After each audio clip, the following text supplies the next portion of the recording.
Good evening this time. Sean here, Mountains Garage. It's actually dark on a Sunday night. I should be in the house relaxing, but doing something fun on the internet. Instead, I'm out here trying to make some final plans about how to solve my intake trouble. Not real trouble, just putting a bunch of junk together that I bought. I started this video on Friday. When I had about an hour and a half, I pulled the transmission back out of the 72 Nova and did some work to it and installed it for probably the final time. So here we go. Here's what's happened in the last couple days. I dropped the transmission back out and helicoiled that hole so it'll hold the dipstick and the shield. I was all geared up for the shield with the correct bolts and everything, so I'm going to see if I can make it fit. If not, I'll go to the other style.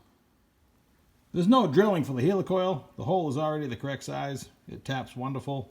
I put everything in from the other side, not this side, and make sure nothing sticks out.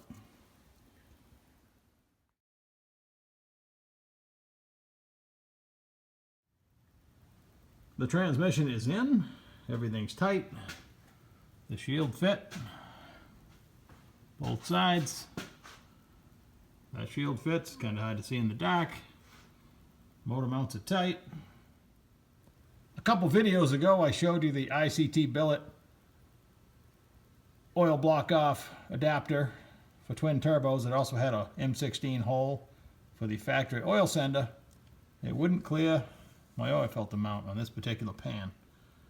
So I put this one on, and I know they make a T that goes up in the valley to accomplish the same thing. So I can run my gauge and run the oil sender to the Holly.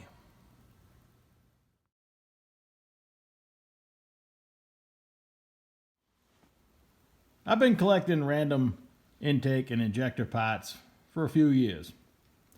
And like a lot of things I do, I didn't do a lot of research. I just know at the end I will, and I'll make it all work. Not the most efficient way to do things, but sometimes when it's not important at the moment, you just say, yeah, I can use that, yeah, I can use that. And then Judgment Day comes, and that was yesterday. I started working on installing the injectors. I'm impressed with the injectors so far. It came with instructions, and with a little bit of work on their website, I realized I have an LS3 length injector, which is really short. If I had spent a little more time doing some homework, I would have realized with the short LS3 injector, these probably wouldn't work. These fuel rails, no fault of this company, they lack a little bit of information as far as what injector. Probably works with a stock injector.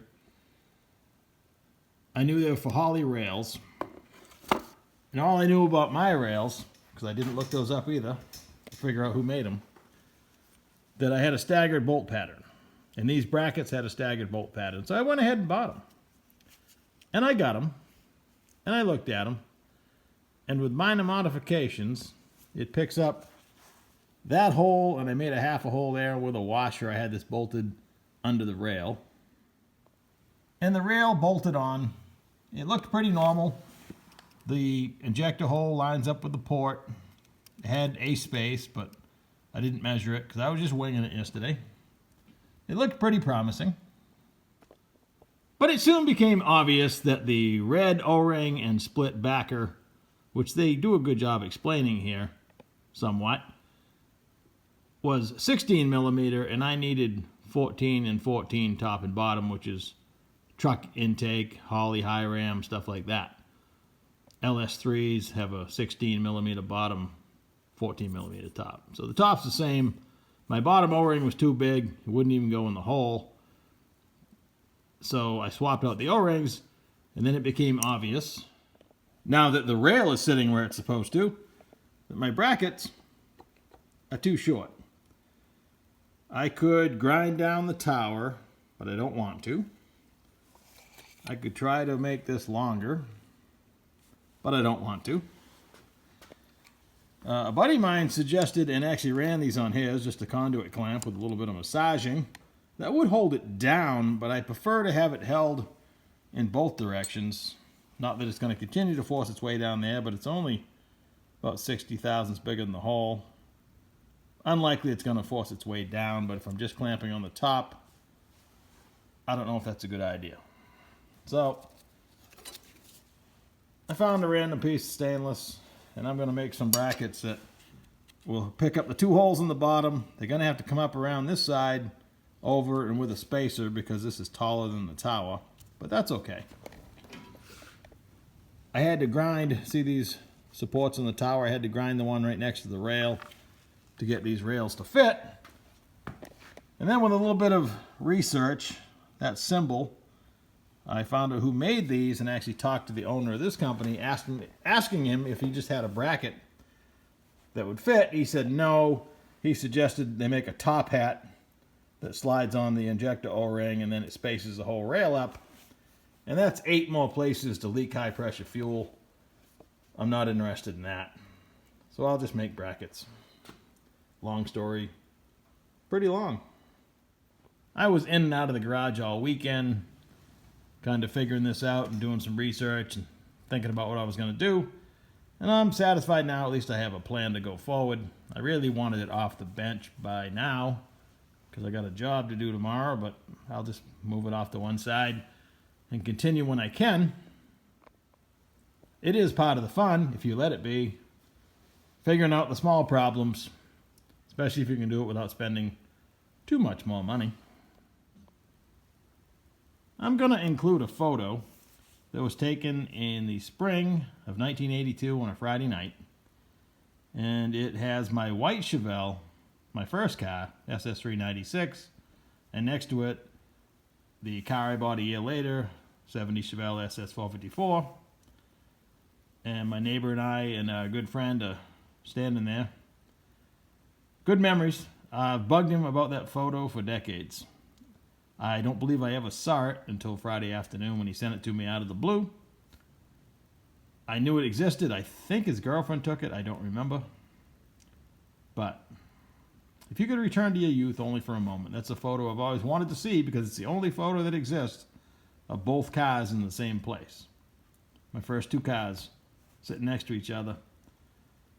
And it's funny, I look at the photo, and the white car that I sold had all kinds of good parts. It had a really healthy 402, 396, 402, 800 Holly, had a tarantula intake that turns the carburetor, had a turbo 400, a B&M, like a 3500 converter, had a 488 gear, Moroso brute strength, ladder bars, roll cage. And I sold that and bought a shell. The SS454 didn't have a motor or anything. It did when I was done, but obviously. But that's how bad I wanted to build my own car. The white car, I bought it running. It was cool.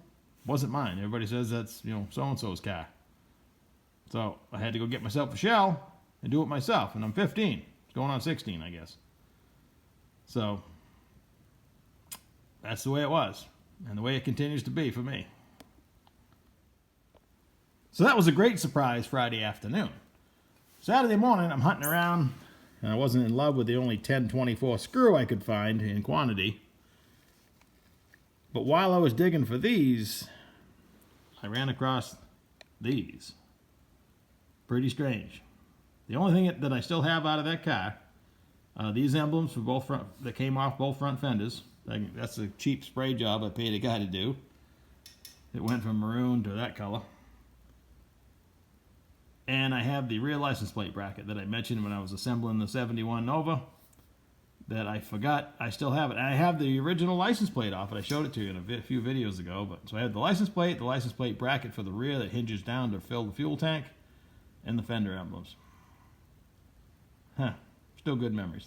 I'll never part with these. Now that I've found them, I should clean them up a little bit, or maybe just leave them with the paint right on them and just cherish them the way they are or aren't.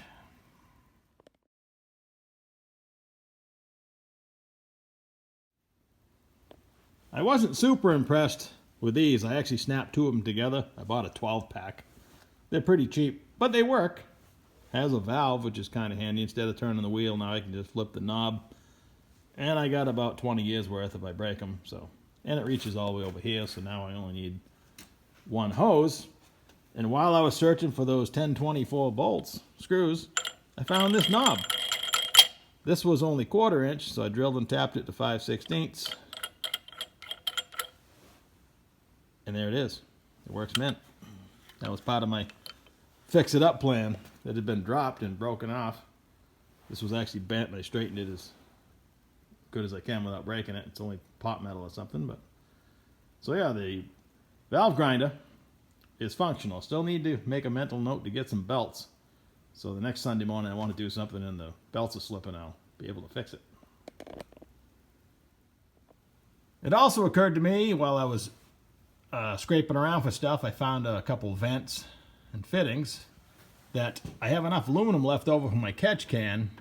I think I'm going to make a square transmission puke tank right here. I've already got my line ready to hook into it. Kind of like the jegs I bought that I sold. But I'll use these 2 bolts here and make a square. Might hold a pint, but...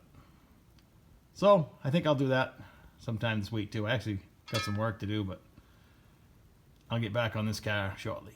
Alright, that's going to do it for tonight, probably. If you have spent any time on the internet in the last few weeks, months, years, this whole thing with the EPA and the RPM Act has been boiling for a long time. It would be nice to get it turned into law, and that would protect your ability to take a vehicle with a VIN and turn it into a race car, and it allows you to modify the original emissions calibration. In the EPA's eyes, you can never change the calibration of the emission system on a vehicle, period. Street vehicles, that still applies. I thought about doing an entire video. I'm a student of the subject. I've been studying it for a long time. I was in on the initial meetings when emissions came into here in the state of Maine. I know more than I want to, but I still don't know enough. It's a pretty deep subject, not popular. You might as well talk about politics, safety, or emissions, because it's crickets. When you say support the RPM Act, nobody cares. Until your rights are all taken away, then people are going to care, but it's a little too late. People are acting this week like it's something new. Over 50 years, 5 decades this has been going on. So, it's always been illegal to tamper with your street car. The only difference in today is the EPA is getting more forceful in their policing of it. So, how it all turns out, we'll never know. My workaround is I'm going to do old stuff with modern engines if I feel like it, or traditional engines, but I'm not interested in anything that ever had emissions. That's my workaround. That's it. Like and subscribe. Catch you next time. And if anybody actually wants to see a video on emissions, let me know. But I don't expect anybody is going to say they do.